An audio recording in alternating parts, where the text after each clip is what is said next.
update on COVID-19 for New York City healthcare providers. Please note that you have been placed in listen-only mode, so if you have any questions during today's presentations, we ask you to please submit them via the Q&A portion of the WebEx, and we will address them as time allows. The slides from the webinar, as well as a recording of the event, will be made available on the provider page of our website by tomorrow afternoon. Additionally, today we thank you for your participation in a brief final poll at the end of the event. Today we're joined by Dr. Simbo Ige, Assistant Commissioner for the agency's Bureau of Health Equity and Capacity Building, who will be providing an update on COVID-19 health inequities and community vaccination strategies in New York City, and Dr. Julian Watkins, Senior Clinical Advisor to the agency's Incident Command System Deputy Incident Commander and lead of the Immunization Justice Work Group, who will be speaking about LGBTQ+ communities and COVID-19 vaccination. So with that, I will pass it off to Dr. Ige to begin. Hello, everyone. Let me start by saying happy Juneteenth. We don't have a holiday, but we are celebrating nonetheless. So good afternoon, everyone. I am Simbo Ige, and I will get started right away. Next slide, please. So we're talking about health inequities, and it's something I'm very passionate about. I am the Assistant Commissioner for the Bureau of Health Equity Capacity Building. So I will be walking you through where we are and where we hope things can get better and how we are deploying our resources and efforts to support health equity, particularly with regards to the community COVID vaccination strategies. Next slide. So inequities in experiences of the COVID-19 pandemic in New York City. I know that you're familiar with the fact that there are inequities, but just to cast our mind back to where we are coming from and why equity is such a big deal to us. We're going to walk you through some of this data, to just help you see how things are currently situated. COVID-19 has caused more than 100,000 hospitalizations and 30,000 deaths among New Yorkers to date. Among them, Black and Latino people have experienced the highest rates of illness, hospitalization, and death, with several neighborhoods harder hit than others. So the COVID-19 pandemic has highlighted the numerous injustices for historically marginalized communities in New York City, in the United States, including Black, Indigenous, and people of color and lower income New Yorkers. Next slide. So this is what we say when we talk about inequities. These are the total number of cases of COVID that we have experienced as a city. 109,248 hospitalizations and 33,370 deaths. So over the course of this pandemic, we have had two waves of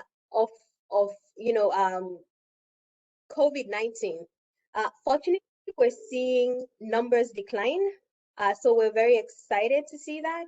But as we mentioned before, we've had over 950,000 people in New York City alone diagnosed with COVID-19 in the last 18 months or so. Next slide. So when we look more closely at these numbers, we see that as with other infectious diseases, people of color, people who are lower income, people who live in higher poverty neighborhoods account for a disproportionate share of COVID-19 cases, hospitalization, and death. And this chart show you what we mean. So those who identify as Latino or Latina, Black New Yorkers have died from COVID-19 at higher rates compared to those who are white New Yorkers.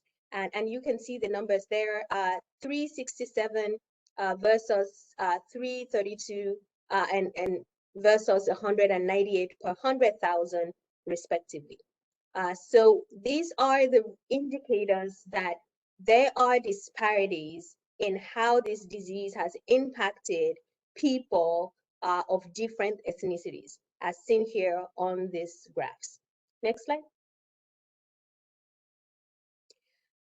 So the disproportionate impact on people of color, if we drill down and we use the root cause analysis method and say why are we seeing more people hospitalized? Why are we seeing more cases? Why are we seeing more people die? When we get to the bottom of that, we realize it is a result of historic and persistent structural and institutional racism. When we say that, what we mean is that it is racism expressed in policies and discriminatory practices that prevent communities of color from accessing vital resources such as healthcare, housing, and food. And as we all know, these are the factors that determine how healthy you are.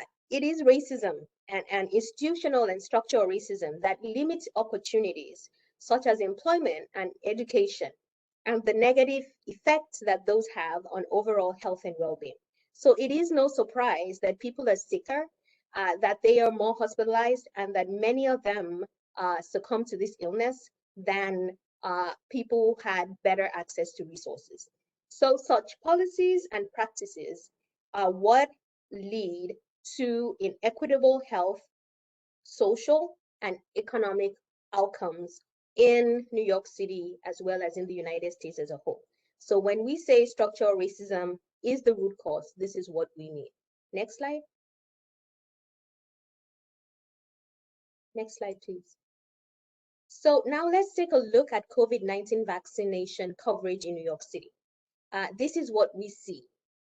When we break this down again, we see that among adult New Yorkers, when we look at vaccination by race and ethnicity, again, we see that vaccination rates among Black and Latino New Yorkers trail behind rates among white and Asians. Again, there are many factors responsible for this. There's the issue of access. We know that there is differential access to the vaccines in different neighborhoods, but there is also the mistrust of the healthcare system due to the long-standing racial inequities and history of medical racism, among other reasons. What does this mean? If I have experienced poor treatment, if I have been discriminated against by the healthcare system, it becomes that much harder for me to believe that when I'm offered the vaccine, that the same healthcare system has my best interest at heart. People who have been failed by institutions, who have been failed by government, have more reasons to be cautious when they're offered a new product. So these are some of the factors that are limiting uptake in communities of color. Next slide. So here we see a map of COVID-19 vaccination rates among adults in New York by zip code, and we see the different shades of color there, with the darker shade representing higher rates of vaccination. Can you click on that one more time? So when we look at this pattern, click again, next slide. So I want to highlight for you where we see these clusters of low uptake. So let's compare these two maps. On the right, we have the death rate. On the left, we have vaccination rate, and we see lower. The greener color or the paler color indicates lower vaccination uptake, and some of these circles are a little out of place because the bottom circle there is supposed to circle around East and Central Brooklyn there. And then what you see there is the Southeast Queens area. And then you see around Harlem and South and North Bronx. So these are areas that are being most impacted by COVID, again, because of these inequities we're talking about and limited access to health services. Again, we're seeing that vaccination uptake is again lower in these neighborhoods. So when you compare these two maps, it highlights that vaccination rates are higher in some areas of the city. And in these areas of the city, we see lower vaccination rates. while other areas of the city experiencing some of the highest death rate have lower vaccination rates. So the question is why? Why is this happening? Next slide. So we talked about trust, we talked about access as some drivers of limit of the lower vaccination uptake in communities of color and in certain neighborhoods across the city. We have some data as well from the New York City Health Opinion polls that were conducted in multiple languages to ask New Yorkers about their vaccination intentions, uptake, motivators, and barriers. And among those who are already vaccinated, the reasons for getting vaccinated include their wish to prevent illness among others in the community or household, and their desire to end the pandemic. Among those who are unsure or who did not intend to get a COVID-19 vaccine, the reason include wanting to learn more about the vaccine. So access to information and education is a big deal, and it's an important driver of vaccination uptake. There also was expressed concerns that the COVID-19 vaccines were developed too quickly without enough information about safety and effectiveness. Again, you can see how in communities of color, this can be a big concern. People with history of experimentation, history of medical racism, all of a sudden we're offering them a vaccine and they're saying, you know, I am not so sure that this is safe. How do I know that this works? How do I know that this is not different? What you're offering me is not different from what you're offering other folks. How can we trust that this thing you are presenting to us is safe, it's effective, and we can also use it with the same outcomes? These are important questions that we saw emerge from the health opinion polls. Next slide. So, and our partners also report that New Yorkers express institutional mistrust of the health department, the CDC, and medical institution. Again, the history of failure, the failure of the healthcare system, the history of experimentation, the poor treatment that people have experienced, people's symptoms are not taken seriously, they are not treated with respect, people don't feel that they have the attention of their health providers, similar to other people of different ethnicities. These are some reasons why people are saying we don't trust the health department, we don't trust what the CDC is saying, we don't trust what medical institutions are saying. And now there's also the impact of misinformation about the vaccine that is pervasive. You know, on social media all over where people turn, people are being bombarded by misinformation. If you get vaccinated, your limbs will fall off, you will not be able to have a baby. There are fertility concerns. The vaccine is going to alter your DNA. And people are hearing this from sources that they consider reputable or more trustworthy than healthcare institutions. So these are some of the factors that are preventing or creating the fear in certain communities to engage with the vaccination program. So concerns about vaccine safety, including fear of the side effects or an allergic reaction, are some of the things that we're hearing from the community, and also about the safety of Johnson & Johnson vaccine. So there is also not a good understanding of how this vaccine works and the terminology that we associate with immunity. So folks say to us sometimes, oh, are you saying if I get vaccinated, I will never get COVID? What does immunity mean?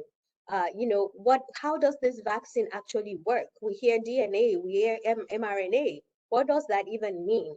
So these are some of the barriers that we are seeing on the field, and that's been reported back from some of the surveys that we do about the reasons why people are hesitant about this vaccine. Next slide.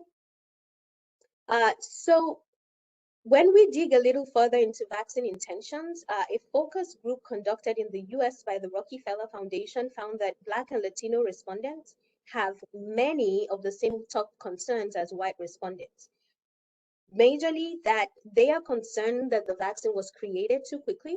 They are concerned that there may be significant side effects, including long-term side effects that we don't know about. There are concerns that are more significant in communities of color. And one of those is access.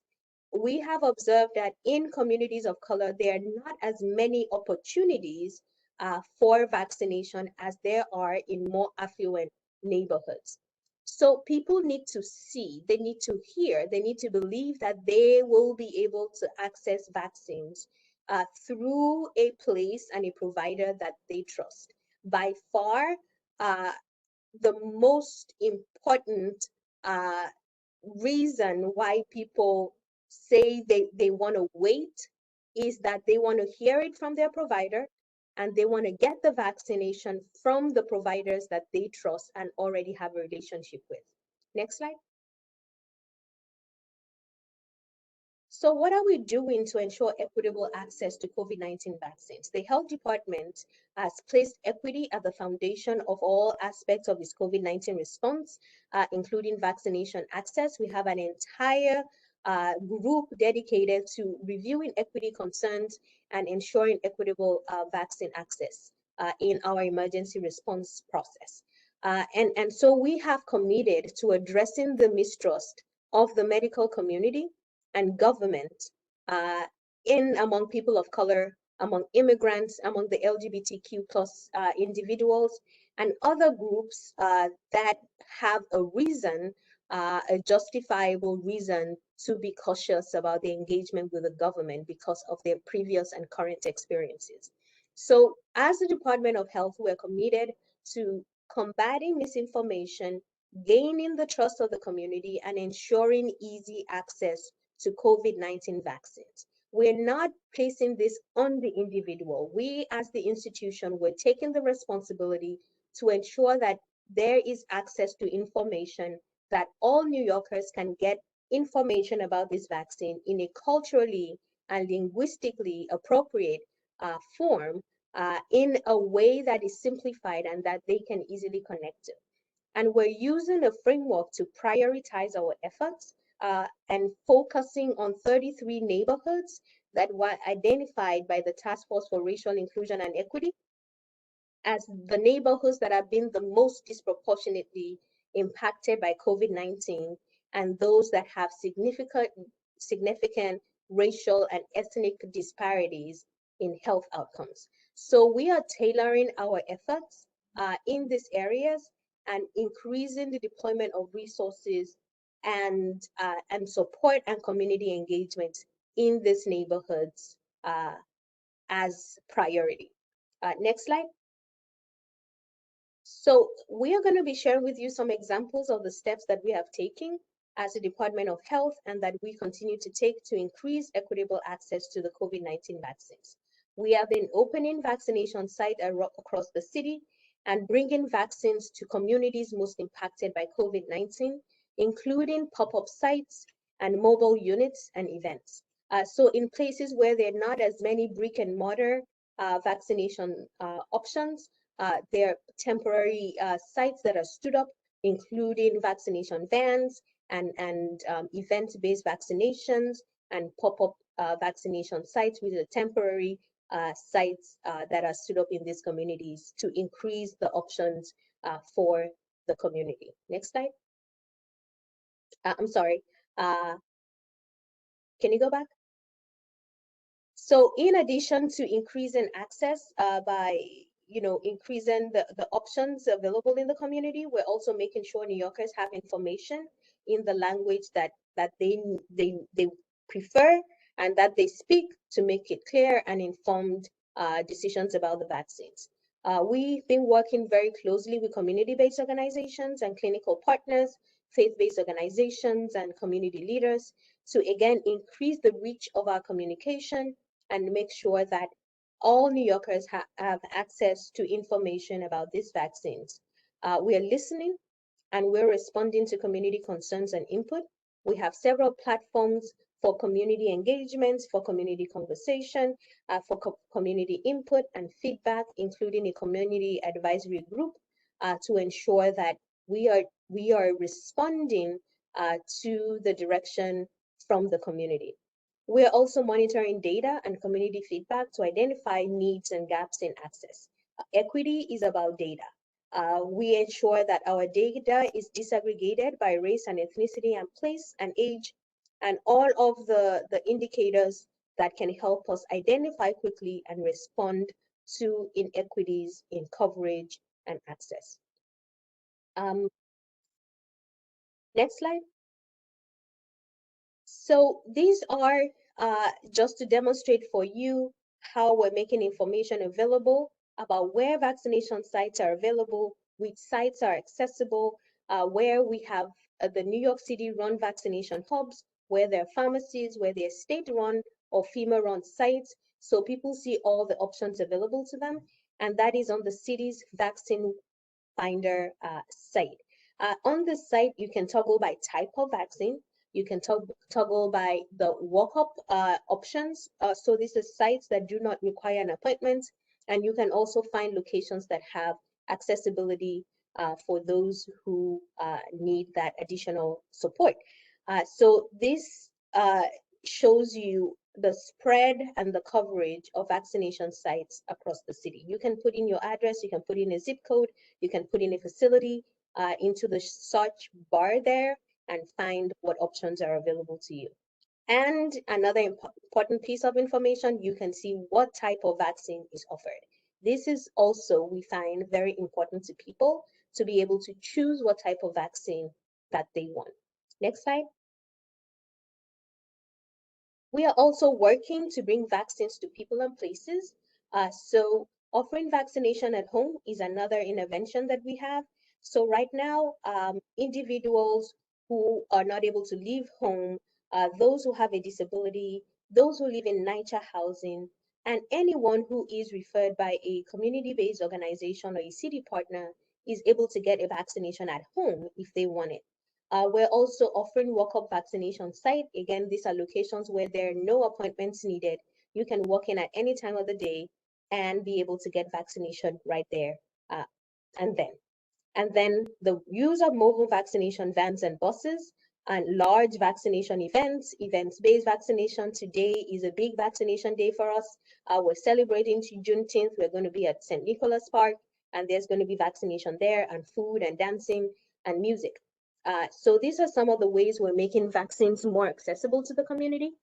Next slide. We're also working to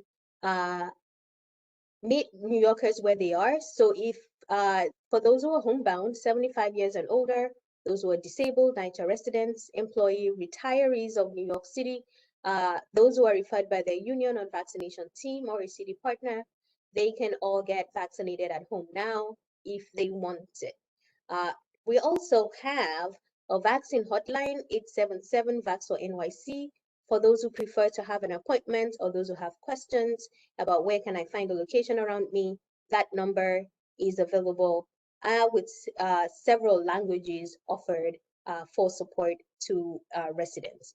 We're also on the website, the nyc.gov/homebound. You can register to have a home vaccination if you meet any of these conditions. And the city schedules home visit vaccination and appointments for any home care worker or other eligible person in the household as well. Healthcare providers who are already serving homebound patients can also arrange to give in-home vaccination themselves for their existing patients. Providers will be given a vaccine allocation for both homebound patients and their eligible health aides or caregivers. So we are expanding the options for home vaccination broadly right now. Again, to make this easier for New Yorkers who are not able to leave home or who have a preference to be vaccinated at home. Next slide. Another effort to bring vaccination closer to people is through transportation. So there's free transportation available to residents 65 years or older or individuals with disability to get to and from vaccination sites. So eligible passengers can request to be picked up anywhere in the 5 boroughs and taken to a vaccination site located within the city. And there is a phone number to request this free transportation, 855-491-2667. So these are all resources that are available to help make this process easier and more user-friendly. Next slide. Many vaccination sites no longer require an appointment, and individuals can now walk in, like I said before, and you can search for walk-up sites by filtering for them on the Vaccine Finder page. So if you run into a patient or someone says, I am not ready to schedule an appointment, you can let them know.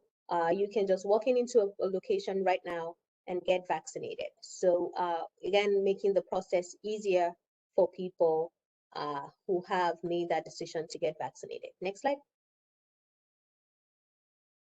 Bringing vaccines to people. Some other ways that we're doing that: temporary roaming vaccination sites are available across the city. Two versions of these are available, the mobile and the pop-up. The distinction is that the mobile are sites stay for a fewer days in location, and they have language support as well, with staff who speak different languages, including Spanish, Mandarin, Haitian Creole, Russian, French, and Yiddish. So those buses are going around the city, and their locations can be found on the website as well. And then there's the sites are fully staffed with intake personnel and nurses to safely and conveniently administer the COVID-19 vaccines and observe patients after vaccination. These mobile vans do not need an appointment. However, if there's those who want an appointment, they can do so by calling the 877 VAX for NYC number. Next slide. The list of the mobile and pop-up site can be found on the Vaccine Command Center page, and the link is there in the slide. Next slide. So vaccination, some of these events, like I said before, Juneteenth, Pride Month, Gun Violence Awareness Month, Make Music New York, all of these events that are happening, we have vaccinations included in these events, again, to make it easier for people who are undecided to get vaccinated right there on the spot with, some education and making it convenient for them to get vaccinated. Next slide. So we are also supporting providers through public health detailing teams. So the detailing teams are modeled after the pharmaceutical model, where we have teams visit with providers and staff in priority neighborhoods to promote communication best practices and opportunities to increase access to COVID-19 vaccines. These detailers provide one-on-one education to review what the key recommendations are, to provide resources to providers and patient education materials to help providers overcome barriers and objections to patient vaccination. So through this process, we're also collecting information to better understand how patients are perceiving the COVID-19 vaccination, what barriers the providers are seeing in their engagement with their patients, and what barriers providers have in offering COVID-19 vaccination on site. Again, part of this process is also hearing from the providers their wish list for tools and resources to assist them in bringing vaccine confidence to their patients. And then also their experiences with the citywide immunization registry, enrollment, and if they need any technical support and assistance to facilitate enrollment. So we're approaching this from all sides, from the patient side, from the provider side, from the access side, and from the education and community engagement to build confidence side. And that's what I'm going to talk about next. Next slide. So building confidence in the vaccine is a core piece of our equity strategy.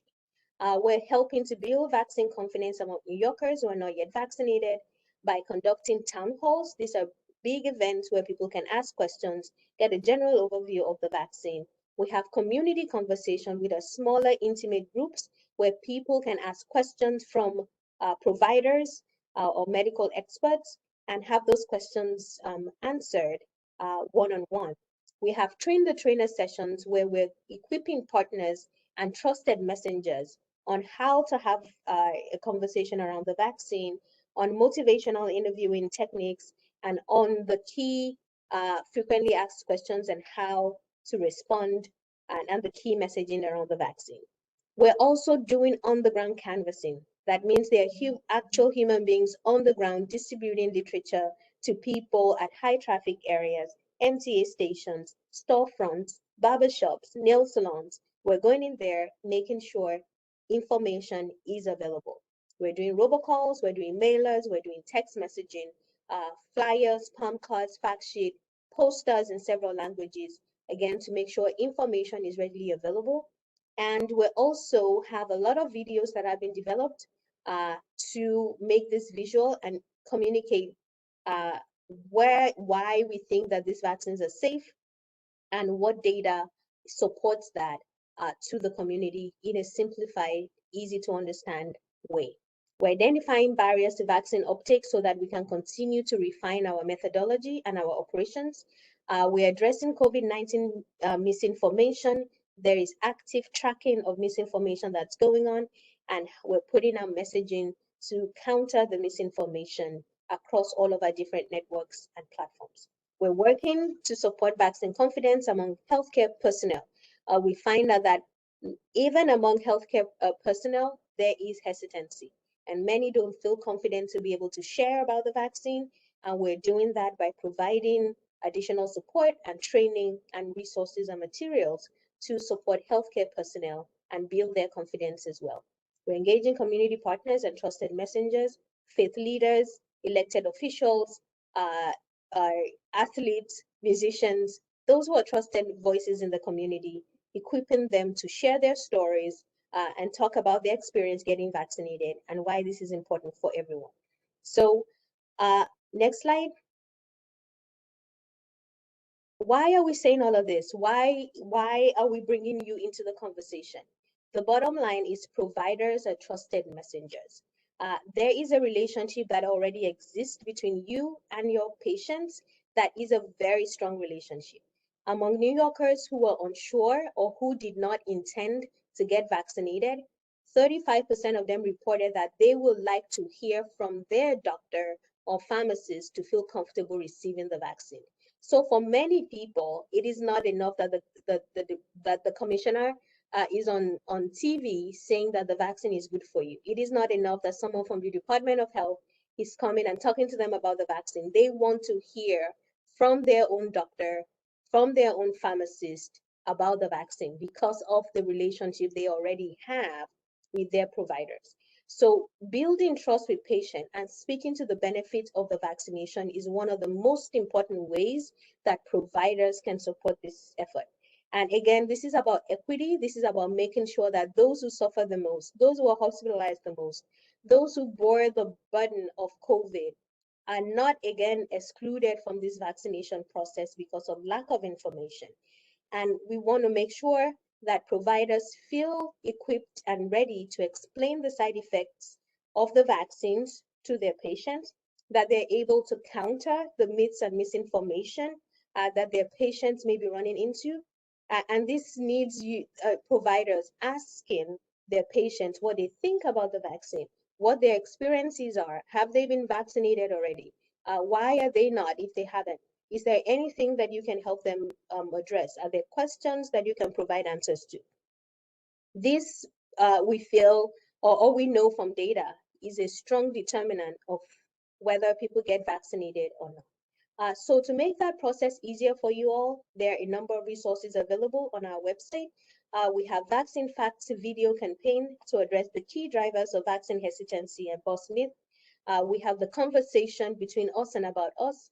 This is Black and Latino health providers who are answering questions about the COVID-19 vaccine. And then we have a web page for provider with a lot of communication resources. So these are all of the materials available and assets available to support providers in engaging with their patients around this. I leave you with the again, this is about equity.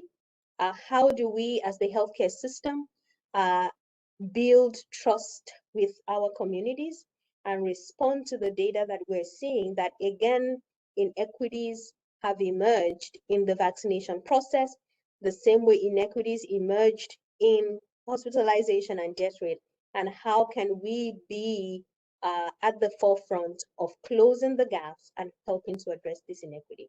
So I will hand over to Alison Jensen right now, and thank you very much for listening and for taking out the time to be with us today. Thank you, Dr. Ige. So now we move to our next presentation from Dr. Watkins. Hello, and thank you again, Dr. Ige, for the great presentation and for speaking to the inequities and really trying to dive deeper into why some folks do not have confidence in the systems that are supposed to serve them. Today, I'll be talking, taking some time to focus on pride. Sorry if you can't hear me. Is that better? Yes. Yeah. So I'll be talking about pride in serving LGBTQ patients during COVID-19. Next slide, please. So to start, just wanted to give some background about LGBTQ plus folks and COVID-19 and call out what what can be qualified as a quiet inequity. So basically, we know that before COVID-19, that there were a lot of inequities for folks who identify as part of the LGBTQ community. And we also have evidence that folks who are within the community have a higher risk for severe COVID-19 and pandemic-related challenges to well-being, understanding that it's not just the risk of being infected with COVID-19. There's a lot of things that have happened in the ways that our lives have changed that do have an impact on our health. So the CDC in 2017 and 2019 did a national survey, and they found that people who identify as gay, lesbian, or bisexual were more likely to have health conditions that would put them at risk for increased risk for severe COVID. Folks in these communities have higher rates of asthma, heart disease, diabetes, hypertension, obesity, current smoking, also abuse of alcohol and other substances. And a Kaiser Family Foundation poll in late December found that that folks who identify as LGBTQ plus were more likely to have experienced job loss and mental health challenges related to the effects of the pandemic and COVID-19. Unfortunately, there's not a lot of reliable data around rates of COVID-19 and around rates infection and also vaccination against COVID-19 for folks who identify as LGBTQ plus. And that just highlights some of the some of the gaps in the ways that we're able to to gather and collect this data. I think it's also important to know, it is Juneteenth, and we just had the presentation from Dr. Ige, understanding that folks don't live single issue lives, and we know that folks who identify as LGBTQ plus who belong to minority communities as well there's a cumulative effect of some of these systemic issues. So it's not just that someone identifies as Black or Latinx, but that that they're dealing with prejudices and barriers to care, but it's the addition of other types of other parts of their personhood that can also be barriers. So just wanted to call that out as well. And even with the lack of data, it can be inferred, and we see in in other healthcare situations, such as the HIV crisis, where folks who belong to both groups, sexual or gender minority groups and racial and ethnic minority groups, folks do bear the brunt of the last pandemic that really hit New York City. Next slide, please. So now we'll be talking about access to care because we think that there are some things that we can do to help improve access to care and improve outcomes. Next slide, please. So to ensure full access to care, it's really important that that folks get comprehensive medical care to help prevent the COVID-related health issues, to get folks tested, to get treatment, and to also get vaccinations. People need to trust the provider that they see, and as Dr. Ige said, a lot of folks who identify as these as minority groups, be it sex, gender, or racial minority groups, folks kind of feel uncomfortable disclosing some parts of their identity, especially knowing that folks, in the trauma-informed approach, we know that more often than not, folks have experienced some form of trauma. sometimes at the hands of healthcare workers. We know that men who have sex with men who identify as Black are less likely to disclose their sexual identity to their healthcare providers. And I think it just kind of speaks to the experience of discrimination and mistrust within healthcare institutions. Next slide. So there's some actionable items that we can do to promote trust and increase comfort in our practices. So I think the best thing is to really establish an approach that is active and that is taking an active approach in being inclusive. Rather than just being tolerant, I think it's really important to focus on the inclusivity and to really avoid the appearance of judgment or bias. And that comes from just basically how we talk to folks. Instead of asking questions from a position of power, a position of I'm right, you're wrong, or you have a different way, I think it's just understanding that people live different lives and have different experiences. So instead of asking, are you married, or do you have a husband, assuming that someone's gender identity and their sexual orientation by just looking at them, you can just ask a more general question, like what are the genders of your sex partners, or are you sexually active, or do you how many people are you sexually active with? Those kinds of ways to kind of ungender things and make it more open and allow space for people to kind of share what's going on in their lives.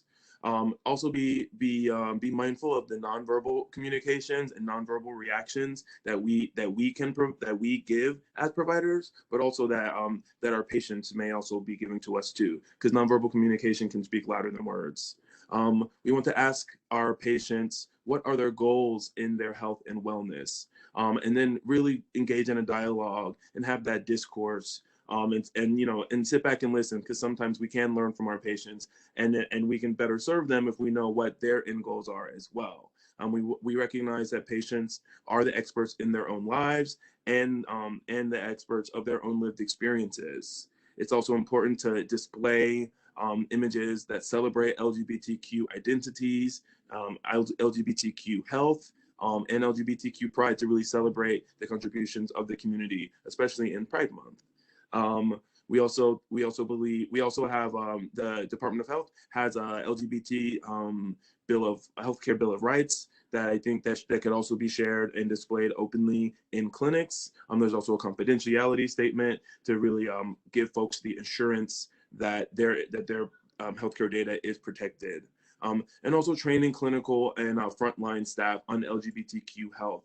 As a provider, we know that we work in these systems and work in offices, and folks are engaging and interacting with a lot of different people before they come and see it, and before we see them in our exam rooms, and making sure that there's an environment within our clinical settings that is open and accepting, is a way that we can actually really help, make an environment appealing for folks who identify as LGBTQ. There's some training that is available at a link on the slide that we can share later. Next slide, please.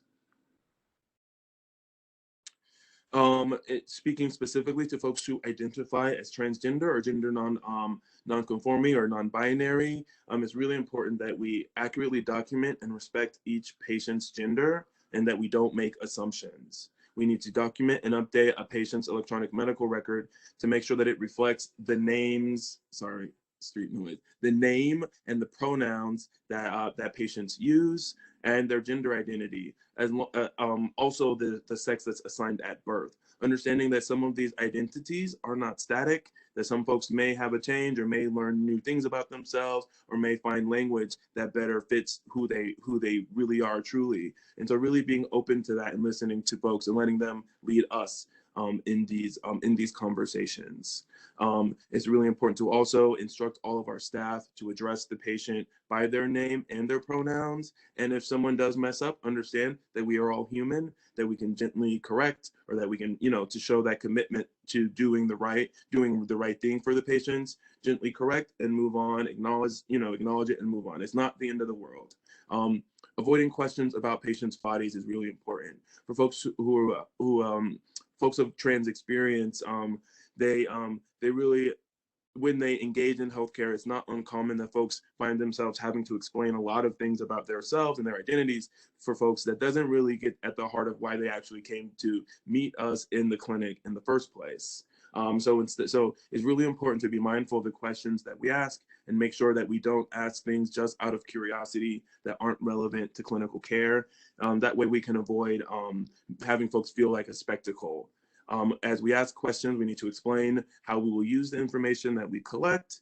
And if there's any questions or any doubt, really defer to the patient and try to mirror the patient's language when speaking about their bodies. It's really important that if folks are requesting gender-affirming hormones, that we can provide access to them. If we don't feel comfortable providing that, there are many providers in New York City who do feel comfortable, and helping find a referral would be another option. Also really important to provide that integrated physical and mental health care. A lot of folks do fall out of care. A lot of folks don't have access to care. So as best we can to really kind of take a holistic approach to our encounters to make sure that we are checking folks on their, not only their bodies, but also their minds. Next slide, please. So now we'll talk about LGBTQ plus access to COVID-19 vaccines. Next slide. So the city of New York is undergoing a few efforts to really increase LGBTQ access to the vaccines. We're making sure that every one of our city sites are welcoming to LGBTQ plus people. We have folks on sites who specialize in in mental health. We specialize in dealing with with marginalized populations who can really help folks. And if folks do feel like they have been misgendered or feel like they've experienced an uncomfortable or unfortunate situation, we have folks on site to really help through and navigate those encounters. Hopefully those don't happen. We also have a lot of pop-up sites that are taking place across the city, and that list is available online. And then we have this campaign, A Shot of Love, to make sure that our celebrations this month are safe and getting vaccinated against COVID-19. And I think that reminds me of the writer, an intellectual Cornel West, where he says justice is love in action.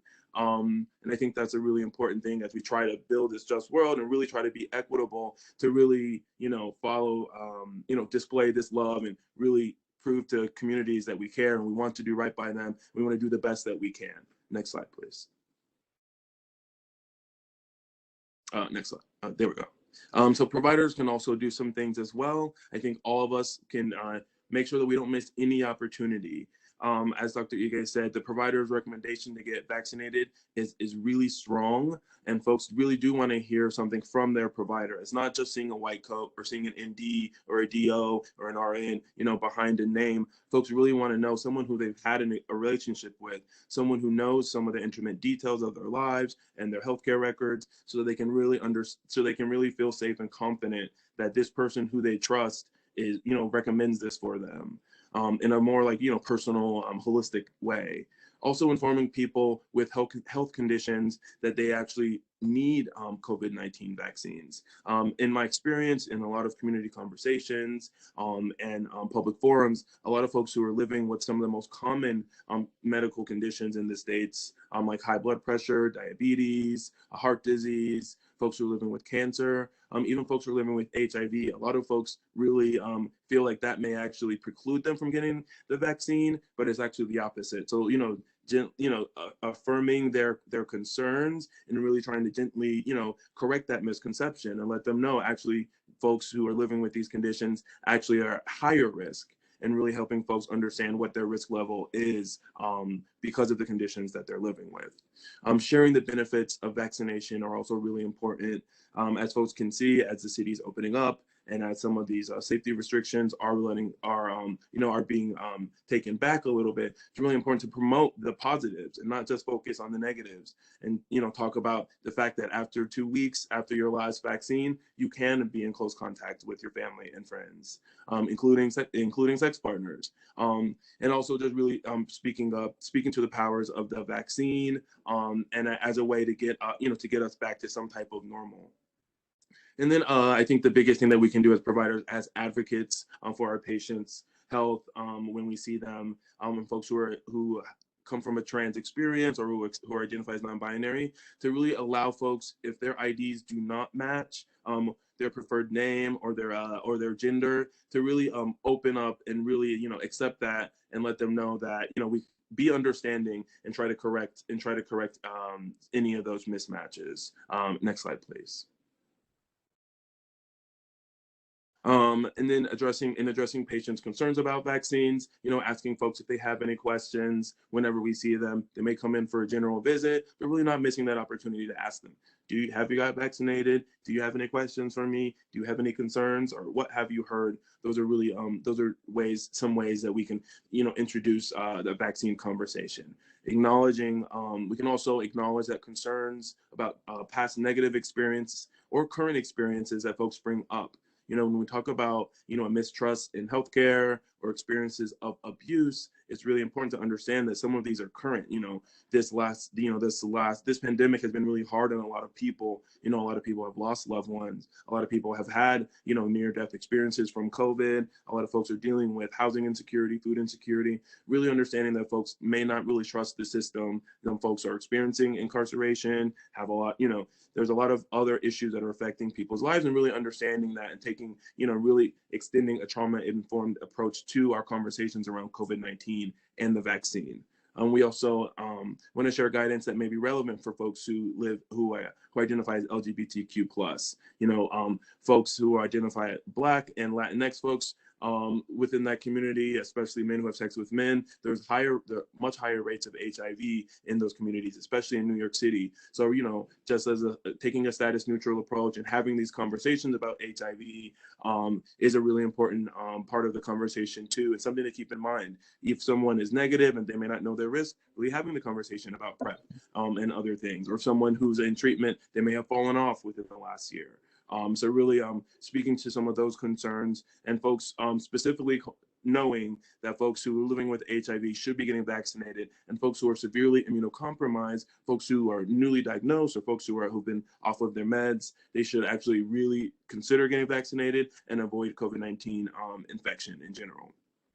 Speaking to hormones, patients who are taking gender-affirming hormones can get vaccinated safely. The experts haven't found any evidence to show that the hormones would interact with vaccines.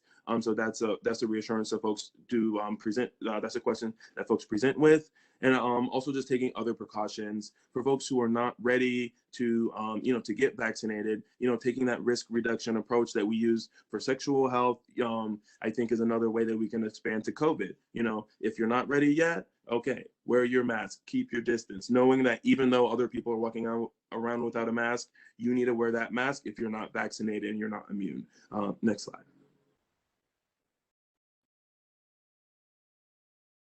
So we'll talk, before we wrap up, we'll just talk about restoring non-COVID-19 healthcare. Next slide.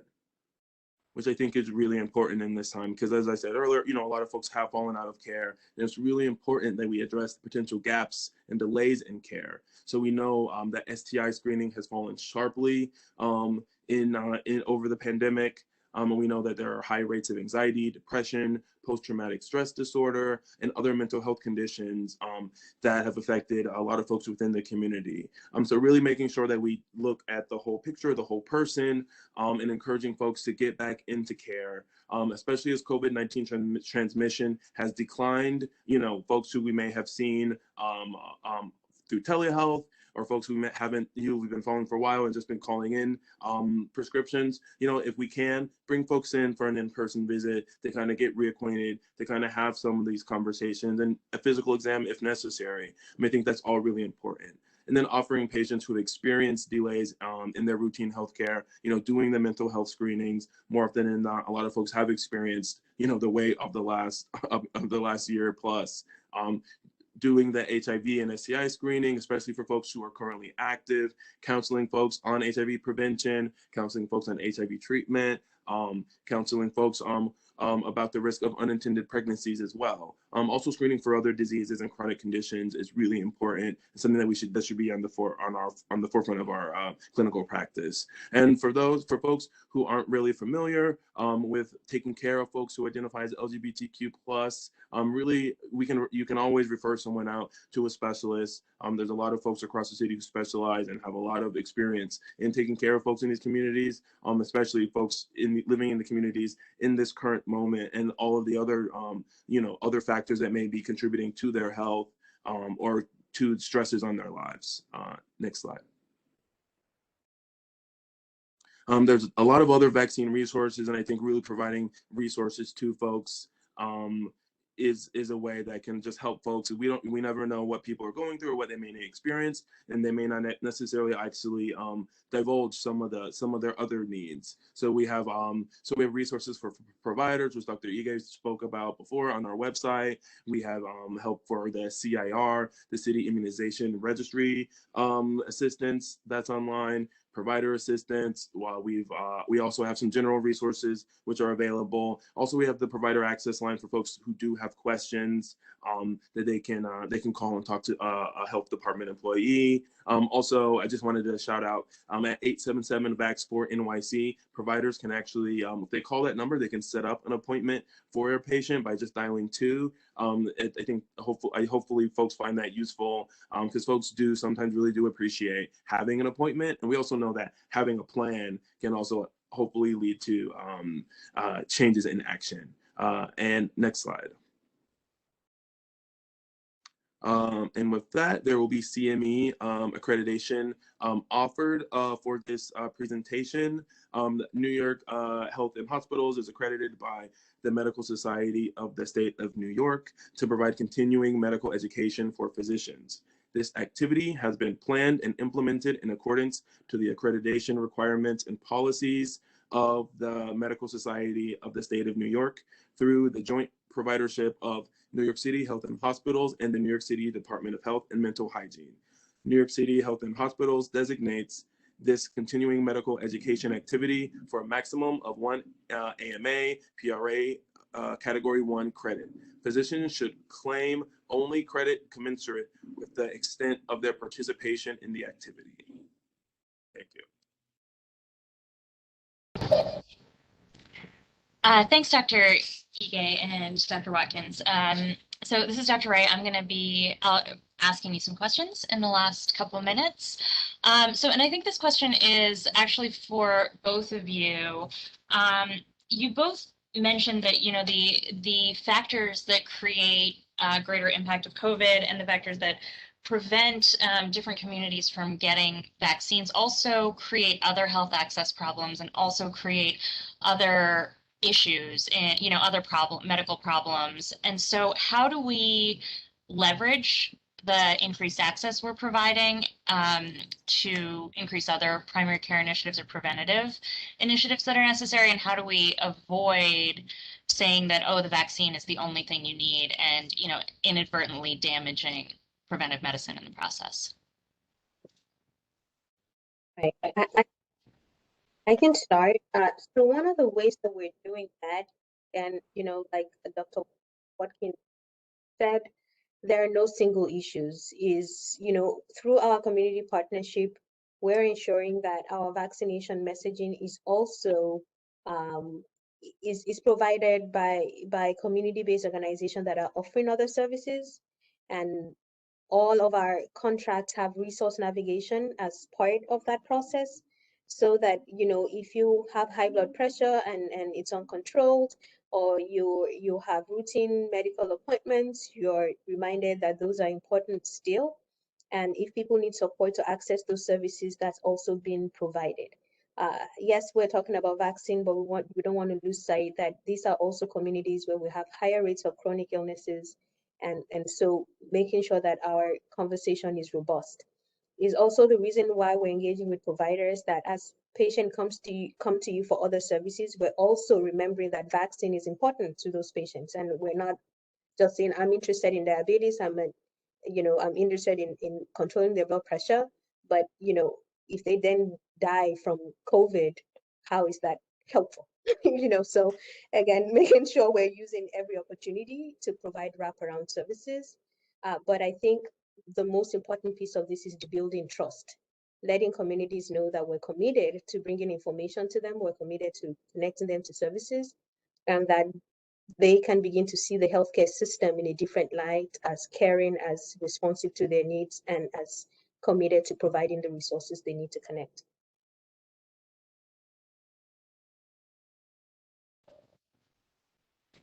So Great. Thank you. So, yeah, Dr. Watkins, did you want to answer that one, or should I move to the next question?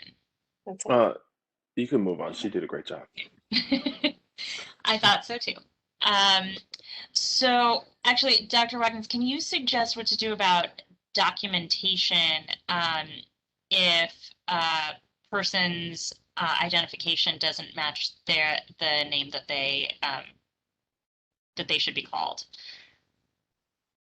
For like vaccines or? Yeah, so I think the The question email. was specifically around the vaccine card. I mean, I don't know what the proper terminology is. The person asking the question put preferred name versus legal name. So what's the best approach if someone comes in and their identification doesn't match their preferred name in terms of listing their vaccine card and documenting them in the CIR?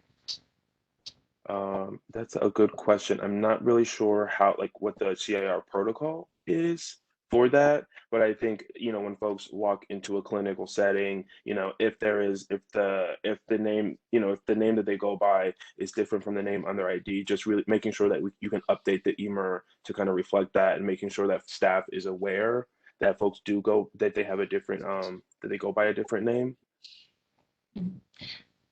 And I believe that physicians can update the CIR actually for records to update a patient's record. And I think I'll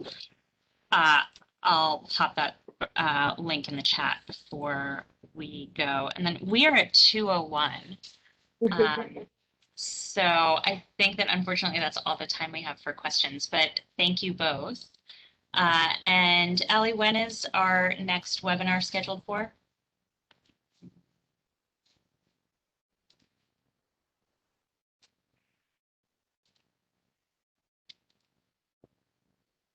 About Okay, that, well, we're having a muting problem. We are going to be moving to a new schedule in the coming weeks. We're taking a little bit of a summer break, so don't have another webinar scheduled at this moment. We will, once we do schedule one, update our website and also send that information out to attendees via email. Okay, great. Thanks, everyone. And just as a reminder, a recording of this presentation and the slides will be available on our website, on the provider website under the webinar section shortly after the presentation. Thanks, everyone. Thank you.